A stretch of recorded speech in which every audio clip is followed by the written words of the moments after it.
Welcome to AARP, Arizona Hispanic Connection. Educate. Celebrate. Connect.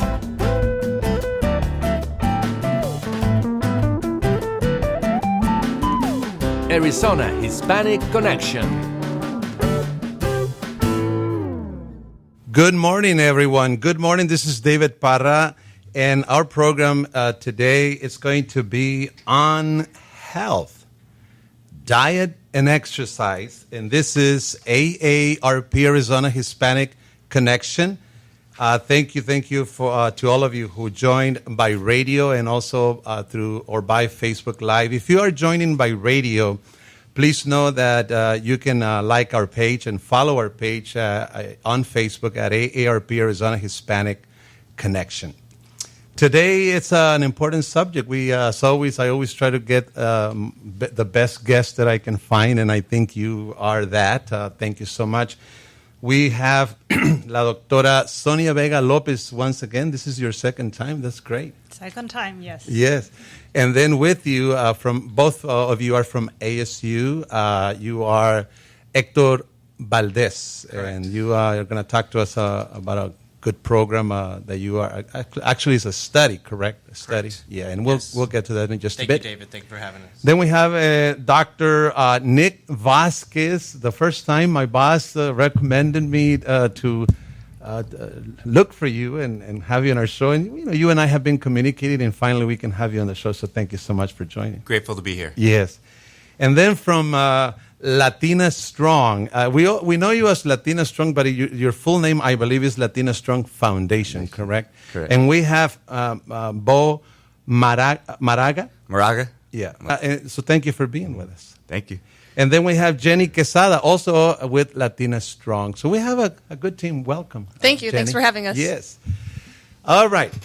Before we start the conversation, I would like to just say that coming here, I kind of had the sense that we should have named this show Health, the Fight. Fight for it, or something to that effect, because it is a fight. You know, I was talking with my folks at home. I happened to have them at home for a few days, and we were just chatting. You know, when you get up, what do you do after an hour or two? You go to the kitchen, right? And then after 2 or 3 hours, what do? You go to the kitchen again. And then in the evening, what do? You go to the kitchen again. So it seems like eating, it's a huge, huge part of who we are. There's actually a saying that says, you are what you eat. So no doubt, you know, when you go to fiestas, parties, what is there? Food. So food is everything. Food is what keeps us alive, and food is what we all fight for. I think when you get right down to it, everything we do in our work, the energy that we burn to study, to go to school, to go to work, is for one fundamental need, and that is for food, to eat. Everything that human beings do is actually just to eat, because eating is delicious. Eating is like the best thing on earth, right? Eating is the one thing you cannot do without. But it seems like the evolution of humans and the way we obtain our food has evolved, has changed. So now you kind of have to fight for that. You're being fed some things that might not be good for you. The way we produce the things we eat may not be healthy. So it seems like the one thing that we treasure, the one thing that we need, now we kind of have to get educated on how to do it, right? How to take it. So I just had this realization that food is so critical. And of course, you know, with Latina Strong, you bring the other component, the component of exercise. So these two things are critical, and that's going to be our focus today. So let's get started. In our conversation. So why don't we start with Doctora Sonia Vega Lopez from ASU. How about this matter of diet? How critical has it become? Has it always been like this, or more so in these recent years, decades? Well, as you mentioned, we certainly have changed the way food is prepared, the way food plays a role in our daily lives. Years and years and years ago, people would have to hunt or gather food, and as part of that, they would be very physically active trying to get their food. We now live in an environment in which we are so fast-paced that we have to get our food as quickly and as easily as possible, right? So that makes it that brings in elements of fast production and making those things grow fast, right? And for a very long period of time, technology helped make food more convenient for us, which is something we wanted to be able to keep up with the pace of our lifestyle. Right. But we're losing some of the qualities of homemade food and cooking things from scratch and preparing foods from fresh ingredients, which is still doable, but it requires a lot more planning. Yeah. Dr. Vasquez, initial thoughts on this matter of how critical it is to pay attention to what we're eating because life depends on it. Well, I think everybody takes slight exception. I think everybody pays attention to what they're eating, but they are solving a different problem than the one you're proposing. Most people are solving, how do I get what I need right now and then move on? Mm-hmm. It's almost like a relationship of convenience with the food. I've got 20 minutes to eat and I got $5, so what can I get? The problem I find is that in my work as a physician, the real health reform that we'll need is a different food supply. People are reaping the benefits and the rewards as well as the costs of the choices that they make on a daily basis. If you eat something that is made to last 2 years on the shelf, it's not exactly highly digestible. That has impacts. If you choose for convenient food, that means someone has made decisions between when the food came out of the ground to when it's on the shelf that you pick it up that you may not always completely agree with. There's a lot of salt, there's a lot of fat, there's a lot of sugar added back to food. And if you were to add 3 things to the menu of things that make Latino health worse, salt, sugar, and fat would be the 3. And this is a bigger problem than just fighting for your health, but it is a question, I would say, for all of the listeners, really to ask what is it that they want. It's a dilemma that needs to be solved, a dilemma that needs to be addressed. What do I want from my health, and what kind of relationship do I want from my health? Because if you want good health, the food choices you make have to be different. Now, you're a physician, right? You're a doctor, and you're pretty fit, I would say. And I typically find professionals, and especially in this field, to be fit. So what makes the difference? Why are you guys, doctors, seem to be a little bit, more fit? Well, what's the difference? It's not for all of us. But for the most part, right. I think that I've seen at least. Well, I'll give you the answer that's for me. I married a nurse. And every man should be married to a nurse, but no man should be subjected to it because it's a little painful.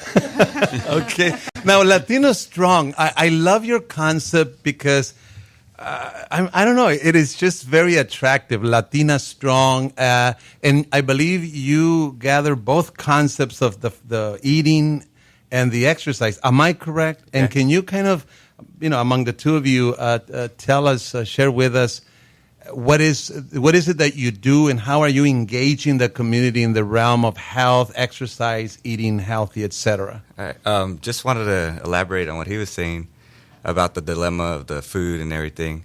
I think a big issue is people don't really know what food choices to make. They'll go to like a Burger King or something and get something and think that, all right, this is probably healthy. They don't know the breakdown. They don't know that there's carbohydrates in this, how much protein's in this, or fat. So I think if we educate people a little bit more. Now, you look extremely fit. I assume you lift weights. What is your secret? Oh, so right now I understand like what a meal's made out of, pretty much. Okay. So I try to make each meal. So you bring it to the base of nitty-gritty, protein. right? Yeah. Well, like I'll just make it easy. So my first meal, I'm going to have a protein as my base, a little bit of carbohydrates, some veggies. And then from there, each meal, I'll try to incorporate vegetables at every meal. Vegetables have been shown to keep a person more full. And it actually takes them a little bit longer. The vegetables take them a little longer to eat. Or actually, high-fiber foods actually take them a little longer to eat as well. Got it. And with Hispanics, I mean, there's a lot of fiber in a lot of the food. So there's pinto beans, all these beans. There's even high fiber tortillas. Really? You can eat, yeah. Well, so it's all about education and learning. Yeah. Now, Jenny, do you feel like pressure, representing Latino Strong, to keep yourself strong and healthy? I don't know if I would call it pressure, because I really think it is a personal choice and action that each individual takes. But what I think of it as is we have this platform, again, Latina Strong as a community, to really encourage and empower, which is what we do, others to join this movement of gathering and really coming together to make sure that we can help each other become as healthy as possible. And so again, when you look at exercise and diet, maybe there's somebody that thinks it's all about exercise, a misconception. Well, I have to work out more, but I'm still going to eat poorly. And we know research shows that's not the case. And so you have to educate, but also empower and create that community, which is something Latina Strong is for the Latinos, to empower each other to get on that active lifestyle, whether that is hiking on the weekends or, competing competitively, weightlifting, body competitions, or a sport. And it's about finding what each individual enjoys doing. I think that's key because, again, personally, I have my personal passions, but that might be different from somebody else. Right. Somebody else might not like getting kicked, but they might love hiking, or Right. walking. So how long has Latina Strong been around? Couple of years, 3 years? 4 years. 4 years. So 2013 was the initiation of Latina Strong. What would you like to see your foundation accomplish? What kind of changes? Absolutely. Well, I think tracking actual change as far as impact, I'd like to see how many people are directly impacted by this community. Again, right now, anybody can follow us on social media and become a part of this, mutual inspirational community, but really being able to provide these programs and services in a location where we can track those things would be ideal. Perfect. I want to come back to you, Dr. Vasquez. How about, these kinds of studies, typically Latinos are not prone to participate. You also wrote to me about clinical trials. Can you elaborate in just 1 minute about that? Yeah, I think that's the take-home message. Kaiser Health did a study. Latinos across the country make up about 17% or more of the population, but in the research studies, it's 8% or less. Just the participation within research is less, which results in fewer opportunities to improve Latino health. We just don't get the data. So if Latinos don't participate, then whatever discoveries, new medicines that are produced don't have the input, and then perhaps it might not work as well since they didn't participate in the studies. Is that the thought here? Absolutely. There are potentially genetic differences, lots of differences between different populations based upon heritage, but you'll never know that until you get them into a research study. Not that you want to make people do things they don't want to do. You want to improve their opportunity to access either cutting edge medicine, training physicians so that we all know what to look for rather than just assume that we know.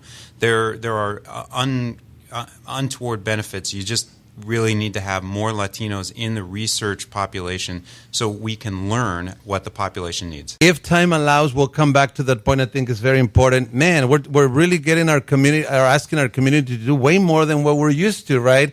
Be active, learn more, learn about eating, exercise. But you know what? Sí se puede. Sí se puede, and I believe with education we'll be able to do it. We're going to be going on a short break. Stay with us. This is AARP, Arizona Hispanic Connection. Welcome to AARP, Arizona Hispanic Connection. Educate. Celebrate. Connect.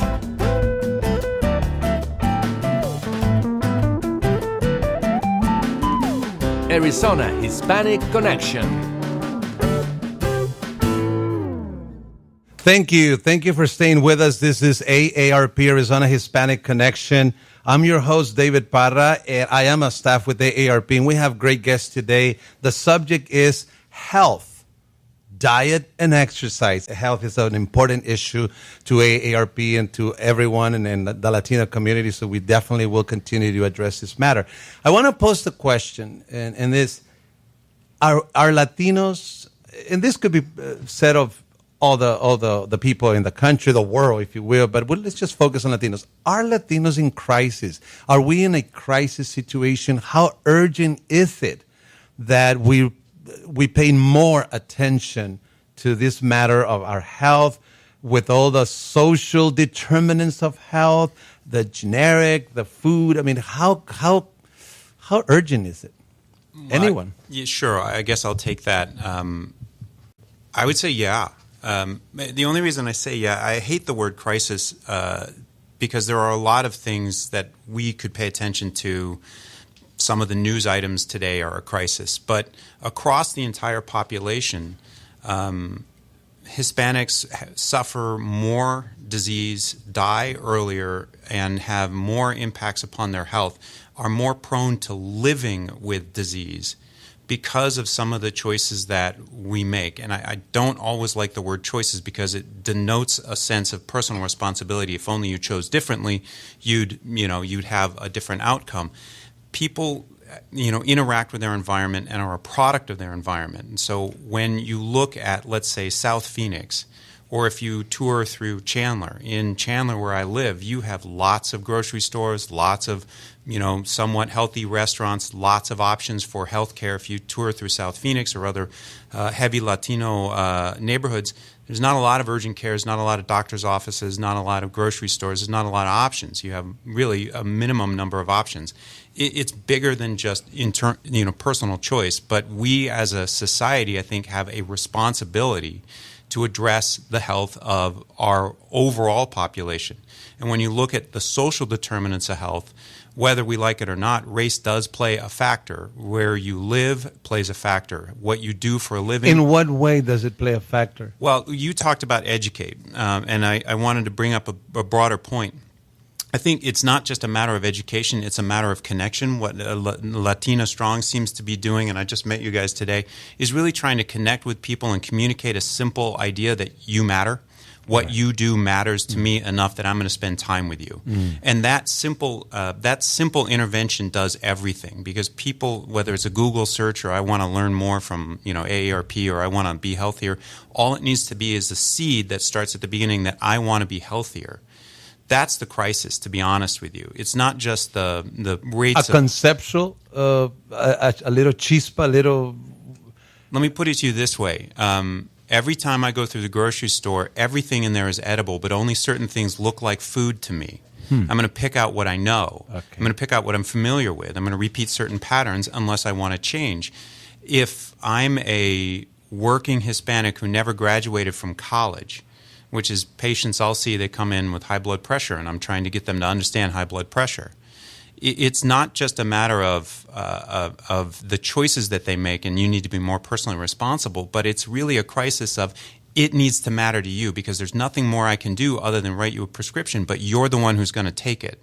And most of my conversations at the bedside with my patients are, you need to matter to you. Right. So at the end of the day, when you say, is there a crisis? Yes, but not in the way you meant. Right. It's really about that connection to themselves and that sense of worth to each person, that they have to matter to them, and then the answers are there. Right. Now, Dr. Vega Lopez, from the realm of research, I mean, you literally became a professional to address these matters of diet and health. What is your field doing, and do you feel that they're doing an adequate job? I mean, what else can you do to contribute to the overall health of Latinos? Well, I'm a professional in nutrition, and I became a professional in nutrition basically in response to seeing how much our food supply has changed and how processed many of the foods that are available to consumers have become. My bachelor's is in food chemistry, so I learned about all the different additives that can be used to make shelf-stable products. And I rarely consume very processed foods anymore because I understand how those different ingredients can or are not necessarily natural as part of foods. To get back to your question, nutrition is a relatively young science. We started looking nutrition from the point of view of nutritional deficiencies. So if you don't have enough vitamin C, what could happen to your health? But Now that we have many nutritional deficiencies under control, at least in the United States, the problems that we're facing are very different. And now we're studying nutrition from the point of view of what happens with overconsumption of different nutrients, including sugars or refined carbohydrates, including some types of fat. And I want to emphasize that not all types of fat are bad. Okay. Now, because this is a relatively new science, it's taken us a while to be able to pinpoint what are the correct messages to send to people. So if you recall, there was a period of time when we were recommending everybody, avoid cholesterol, don't eat eggs, they're terrible for you. Well, that's not necessarily the case. It depends on what else you eat with your eggs, right, that would make them bad for you. Right. Then we went through a period of fat is terrible for you. Avoid all fats at all cost. And the response to that from the food industry was producing foods that were very low in fat and in turn were very high in carbohydrates. But most of the carbohydrates that were added to the food supply were refined starches and sugars. So we ended up overeating carbohydrates. And that, as we're understanding now, is also not a good thing. There's a lot of stuff going on in the business of trying to get people in diets, and some they say that works, others don't work, and it's a business, it's an industry. Do you have the sense as a professional in nutrition that that is very complicated, or do you think that some basic concepts could help a person to eat better and be healthier? Well, of course, there are going to be exceptions, right? People who definitely have to eat for medical reasons very specific types of diets. Okay. But for the general population, I think that most diets end up being extremes and not necessarily the balance that we look for as nutrition professionals. I think if you go back to the basics and look more at food groups, right? The basics: fruits, vegetables, grains, whole grains, not refined grains, meats, dairy products, nuts. You can really get a good balanced diet if you eat all of those and the high quality products within all those groups without having to count carbohydrates or look at the milligrams of cholesterol in X, Y, or Z foods or break your brain trying to understand. So basic concepts can go a long way.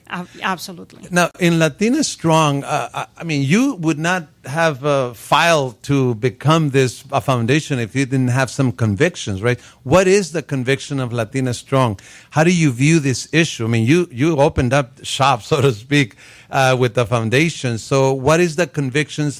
What have you seen in the community that you're trying to address? Sure. Well, I mean, I think, again, going back to the purpose, right? We notice that there is also a lack and a big gap between what's being done with health and fitness culturally.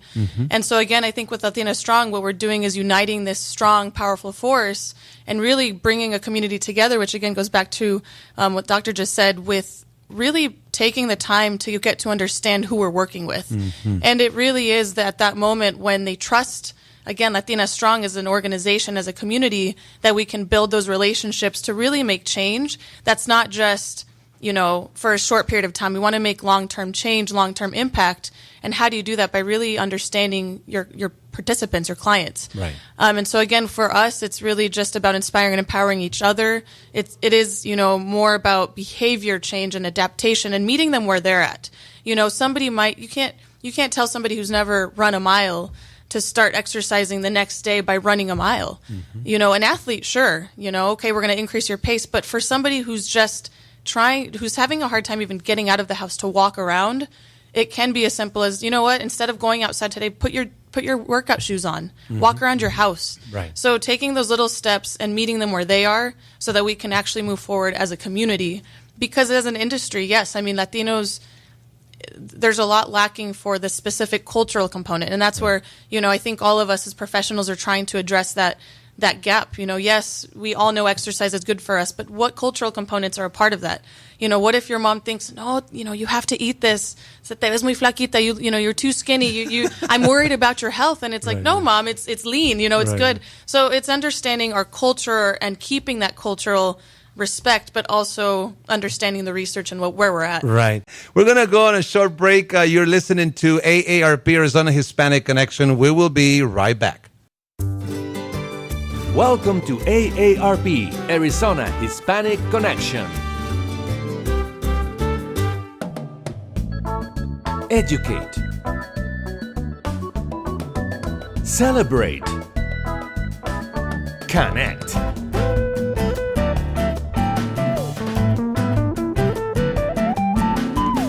Arizona Hispanic Connection. Thank you. Thank you for staying with us. This is AARP, Arizona Hispanic Connection, and we are talking about health, diet, and exercise. I wanted to read something so basic. I found it obviously in the internet. The definition of health is the state of being free from illness or injury, a person's mental or physical condition, the quality of one's life. Our health should be of supreme importance to all of us. Health is life. No health, no life. Quality of life depends on quality of health. Health is and should be our bottom line. When health is lacking, we usually say in Spanish, esto no es vida, right? There are organic determinants of health, like generic code, diet, exercise, and certain habits such as smoking, drinking, and drugs. There are also social determinants of health. So the organic ones, the generic ones, but then there are also social determinants of health. And it has been said that your zip code may be more important for your health than your generic code. This is because factors known as the social determinants of health, such as housing, education, job opportunities, childcare, and transportation, can greatly influence your chances of becoming sick and dying early. Education, poverty, incarceration, and others. So health is our life. You wanted to add something, Dr. Vasquez, to as Mr. Valdez here was talking about this studies. Go ahead. Well, we talked a little bit about exercise, and I remember reading a research study where a group of housekeepers were separated into two groups. One was told they need to get more exercise, and the other one was told that housekeeping is exercise. And the housekeeping group that was told what they're doing is exercise actually lost more weight and had health gains just from a difference in the way that they viewed what they were doing daily. That mental game, if you will, that reframing is a lot of what we're talking about, trying to reframe the decisions that you make. It's not okay to go to Burger King, not because it's bad, but because in the long run, what you're getting is costing you more. What you're losing more than what you're getting in convenience. It's just a reframe of that daily decision that you make that people can do on their own that will change their outcomes, will change their health. It's just a change in the way you view the challenges or the life in front of you, right, rather than completely upending your life and living a completely different life. You just look at it differently. All right, how am I going to make myself stronger today by, this meal versus I just got to get through today and get through tomorrow. Mm-hmm. Different perspectives can really produce great changes in behavior and great results for healthcare. Definitely. And it's interesting because here we're dealing with different generations. The newer generations, I think they grew up with more awareness of health. I notice it in my kids. My daughter exercises.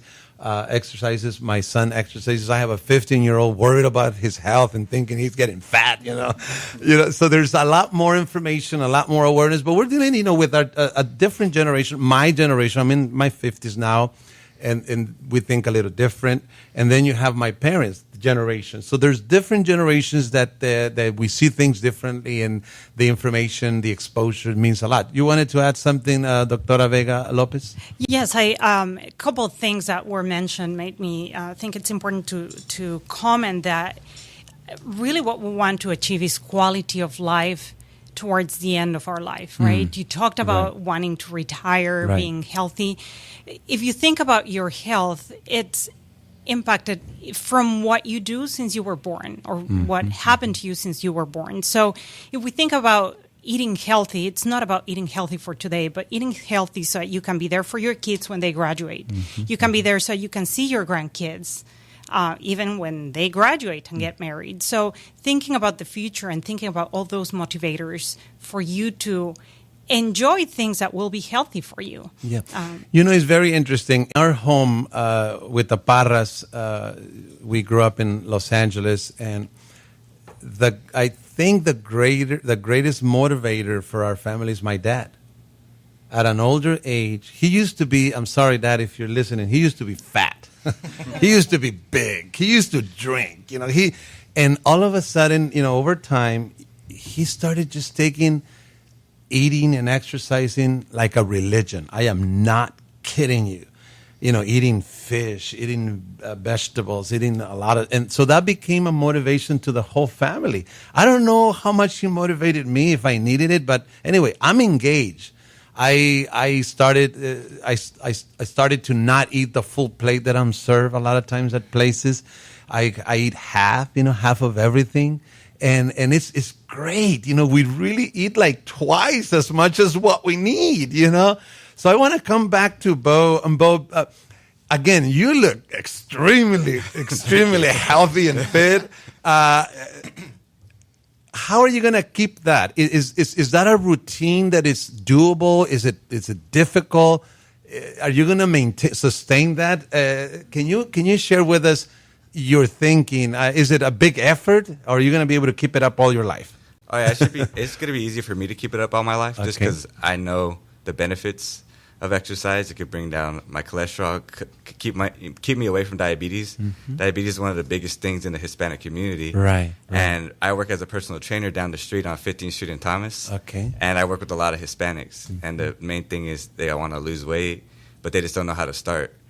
The biggest thing is they don't even know, do you know, for example, how many minutes of exercise you should be getting a week? I don't. So the recommendation is somebody to start off with 150 minutes of moderate intensity exercise. So that could be just walking down the sidewalk fast or with a partner, just at a brisk speed. Now, if someone works like in construction, they're sweating and working hard. Does that count? Yeah, it does. Okay. It does. Okay. It's called NEAT. So non-exercise activity thermogenesis. Mm-hmm. So pretty much what's happening is they're increasing their caloric burn by just moving around more. Right.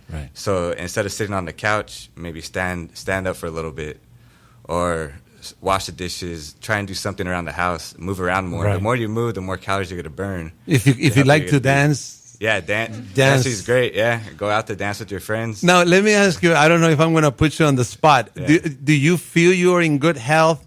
Or do you also go to the doctor every year to do your exams? Yeah, you have to. You have to go to the doctor and check. Okay. You have to get blood work done. Right, you have to see. Because we don't know. You may feel good, but if you look at blood work and you see, you can find something. Yeah. You can see if your cholesterol is slightly elevated. Liver enzymes can be slightly elevated due to maybe drinking or just a genetic component. I'm going to throw the same question to you that I asked Dr. Vega Lopez. How complicated this is? Is it simple? Yeah, can anybody just learn? I think people make it more complicated than what it is. Okay. So it is actually really simple to do. The recommendations for exercise are 150 minutes of moderate intensity. So that can be even broken up in 10-minute intervals. You could do 10 minutes here, 10 minutes later, another 10 minutes of walking. Before we go on the next break, I want to pose another question and anybody jump in. I have the sense that a lot of people do exercise for the wrong reasons. Or not that they're the wrong reasons, but let me change my wording. For more temporal, immediate reasons, and then there's those of us who I can care less how I look. I don't care if I look fit or not. I want to be healthy. I want to integrate good habits so that I can be healthy. So fitting, especially at my age, I'm married. I don't need to attract anybody, right?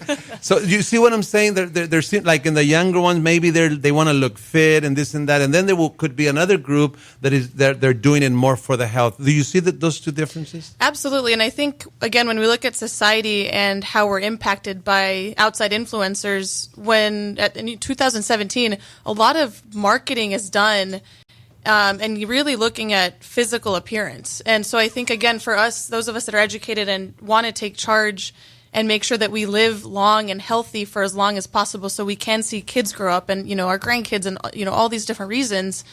But there's other people that might not know that have that education to really feel that that's important at the time. They might they might want to lose 10 pounds because that's what they see. They feel this pressure of having to look a certain way in order to have more Instagram followers and for Snapchat filters and, all these different reasons. And so I think we're, especially right now with millennials and the younger generation being so attached to social media, it's a lot about personal, again, that confidence, that self-esteem. But if we can connect with somebody and teach them that their value is beyond image and not, I mean just physical image, of course it's important to maintain a healthy weight for many reasons, but looking at confidence and self-esteem as number one, and then working with that to improve health as the main factor instead of appearance. Because unfortunately, I do think that is still something that many people value as number one. Yeah, because that could be counterproductive. Some people, as they use this term, pig out, right? Sometimes people pig out because they know they can, in 1 week, lose the weight that they gain.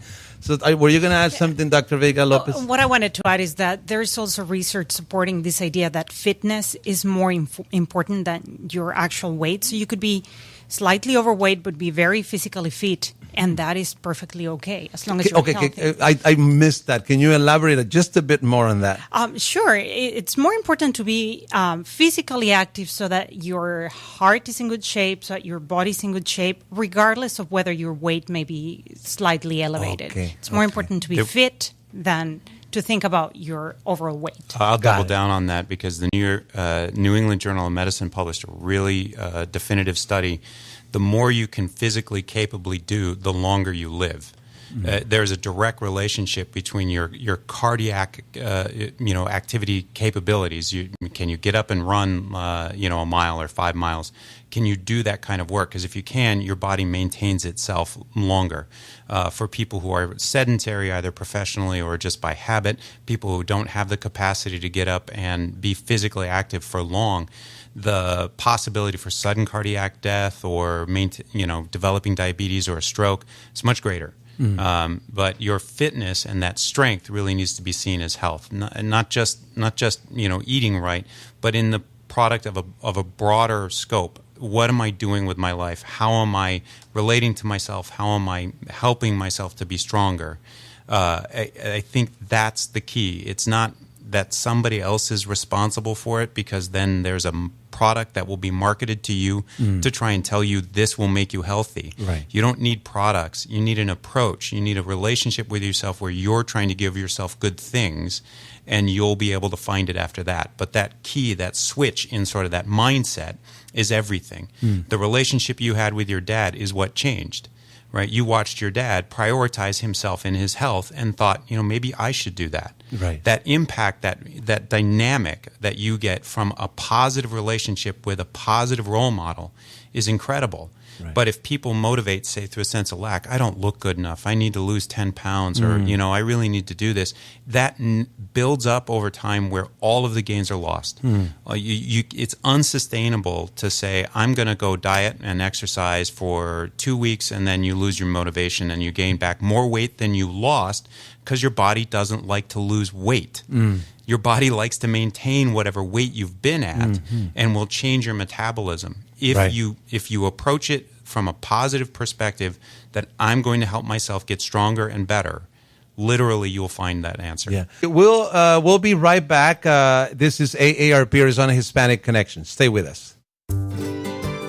Welcome to AARP, Arizona Hispanic Connection. Educate. Celebrate. Connect.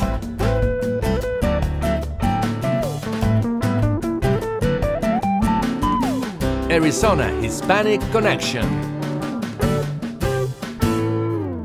Thank you. Thank you for staying with us. This is the fourth and last segment of our show. And, the last time I had Maricopa County Recorder Adrian Fontes in our show, and he had an argument about voting, a different approach about voting. So we're hearing Dr. Vasquez here, Nick Vasquez. You seem to be emphasizing, and I think we kind of got it when we were on break.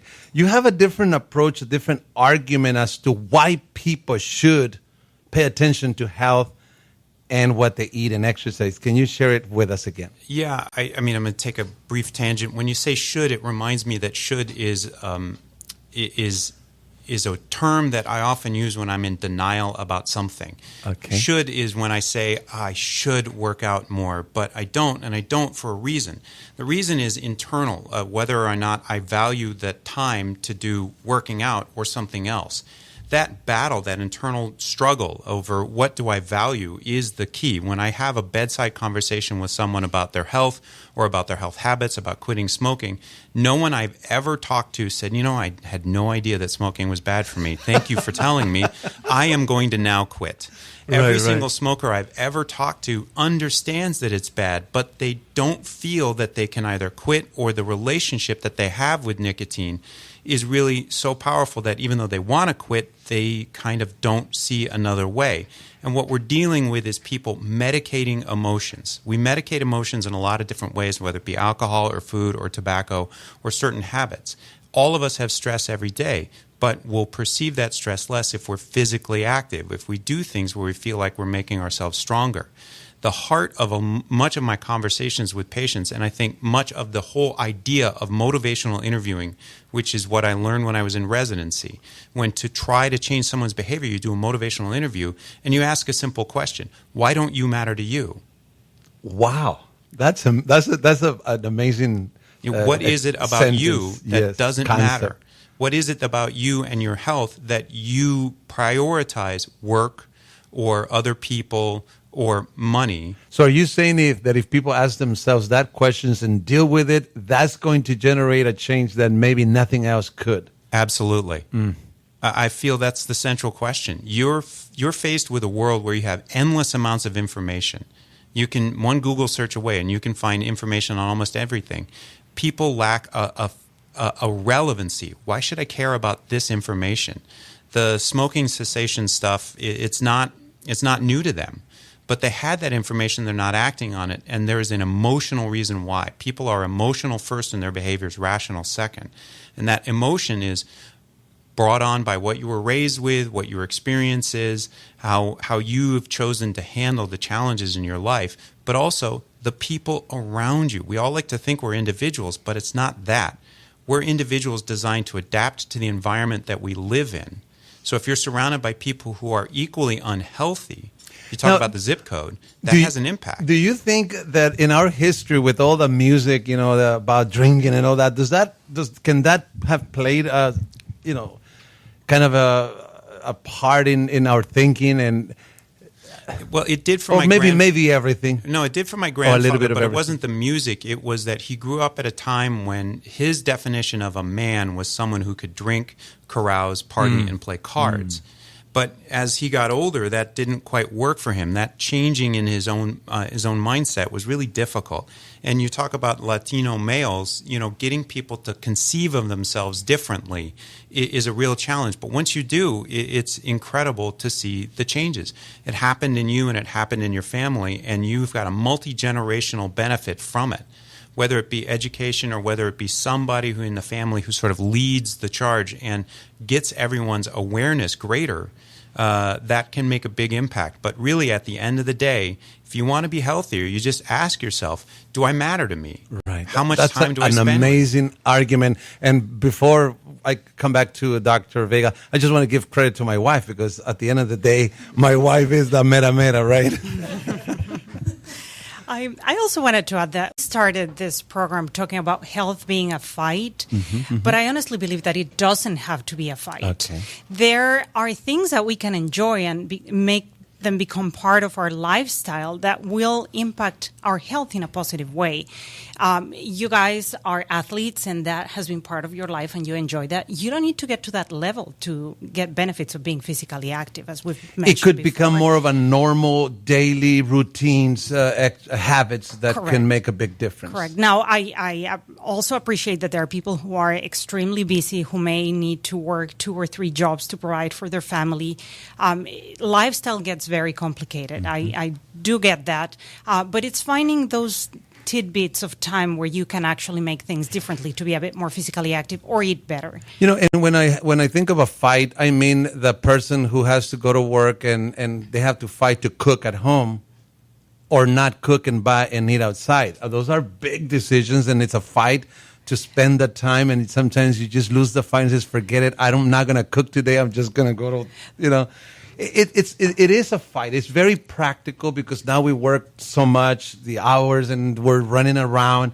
So it's a bit of it takes an understanding, a motivation, a decision, and then working at it.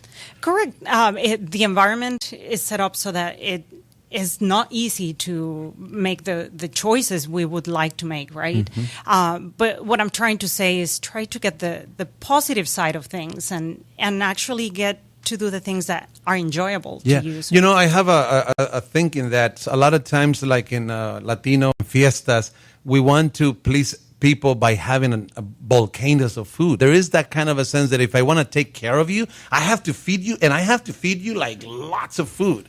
I've seen it for all my life, and I just or maybe at the end of a party, a birthday, it has to be a cake. It doesn't have to be a cake. It could be something different, something that is, less or healthier. So again, it just takes being creative and realizing the different things that can hurt us. Or there could be a little bit of cake with fresh fruit on the side. Definitely. I mean, it's all about balance, right? And then the tres leches ones, they're heavy on sugar, so maybe just have 2 leches, Yeah, we're coming to a close, and I just want to give you one more opportunity to Latina Strong. Now, is Nana Rocks something that is coming up? I know I heard Petra Fimbres mention about Nana Rocks. Is that what's coming up for you? Yes, me and Dr. Hernandez, we're gonna maybe. Is that Martin Hernandez? Yes, okay. Yes. We want to work on something called Nana Rocks to help the seniors in our community get moving more. So I've spoke with my grandma about it, and she likes to stay at home. So I find little ways for her to start being active. So I bought her a little step. She steps up and down while she watches novellas. Mm-hmm. Or she lays in bed and she just lifts her legs up and down a few times. So little things like that. Maybe me and Dr. Wow, Martin, that is maybe Jen. Beautiful. That is beautiful. Yeah, and then she sits down in the chair and gets right back up. So she doesn't have to necessarily be doing something out of her routine, but even within the routine, there's things that they can do. Whatever you're capable of doing, start off with that and then progress to something else. Creative. Yeah. So they can still watch novellas. They don't have to go outside, but while they're doing it, step up there and step back down. That is creative. In between commercials, it's kind of like doing the interval training. Right. Whoa. So now, have you seen some motivation in her? Oh, yeah. Good. She sees me working with people, and she wants to be a good example. Yeah, I really want, I would love for AARP to be part of that, of my Nana Rock. So just keep me informed and we'll participate. Can you all just say your final thoughts? What would you tell your community about health, eating, just concept or two? Make it brief. So, again, on behalf of Latina Strong, we would encourage all of the listeners tuning in to really think about where you're at and moving forward. Again, what is it that motivates you or does not motivate you right now to keep your health as a priority? And really dig into that and ask, have a conversation with your family, your spouse, your children, and really to be introspective, to actually dig in and figure out what it is that's really inside internally, maybe refraining you from doing so already. We'll take that as being from the Latina Stroke for both of it because of time. Final words. Real brief. Health is a set of habits that you keep. Plain and Health simple. is a set of habits that you keep. Yeah, your body will adapt to whatever environment you put it in. So health is a set of habits that you keep. Are you hopeful that we'll see good results? Absolutely. Perfect. Final words, Dr. Vega Lopez. One final time, it doesn't have to be a fight. Find the healthy foods you enjoy. Man, everybody contradicted me today, which is great. In a good way. Yes, definitely. Hector, final words. We got to go. Yes, we know that as our experts have talked about today, there are just major health disparities in the Latino Hispanic population, especially in the older population, where you get these chronic diseases. We don't go to the doctor enough. We don't prioritize our health, and a lot of it is cultural and socially determined. And so, finding those components and those pieces that are going to help us prioritize our health is going to be just huge and important. Thank you, and we are making a difference, and we are together to continue to make that difference. And I hope this program helped a little bit. Thank you so much. This is the end of our show. This was AARP Arizona Hispanic Connection. Have a great day.